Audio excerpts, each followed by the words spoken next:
দেশি ফল বেশি খাই, আসন ফলের গাছ লাগাই, এই প্রতিপাদ্যে গাইবান্ধার সাদুল্লাপুরে জাতীয় ফল মেলার উদ্বোধন করা হয়েছে। বৃহস্পতিবার সকালে উপজেলা কৃষি অফিসের আয়োজনে উপজেলা চত্বরে জাতীয় ফল মেলার উদ্বোধন করা হয়। 19 থেকে 21 জুন পর্যন্ত 3 দিনব্যাপী জাতীয় ফল মেলার উদ্বোধন ও বিভিন্ন দেশি ফলের স্টল পরিদর্শন করেন উপজেলা নির্বাহী কর্মকর্তা কাজী মোহাম্মদ অনিক ইসলাম।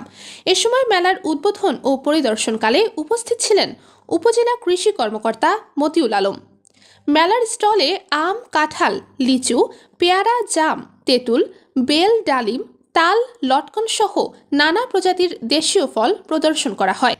মেলাকে কেন্দ্র করে দেশি ফলের চাষাবাদ বাড়াতে এবং এসব ফলের পুষ্টিগুণ সম্পর্কে গুরুত্বপূর্ণ বক্তব্য রাখেন অতিরিক্ত কৃষি কর্মকর্তা মাহবুবুল আলম বসুনিয়া, কৃষি সম্প্রসারণ কর্মকর্তা আমুল কবির তুহিন ও শাহ আলম এবং উপসহকারী উদ্ভিদ সংরক্ষণ কর্মকর্তা আব্দুর রব সরকার। এ সময় উপস্থিত ছিলেন উপজেলা অফিসার্স ক্লাবের সদস্যরা সহ বিভিন্ন প্রিন্ট ও ইলেকট্রনিক মিডিয়ার সাংবাদিকবৃন্দ।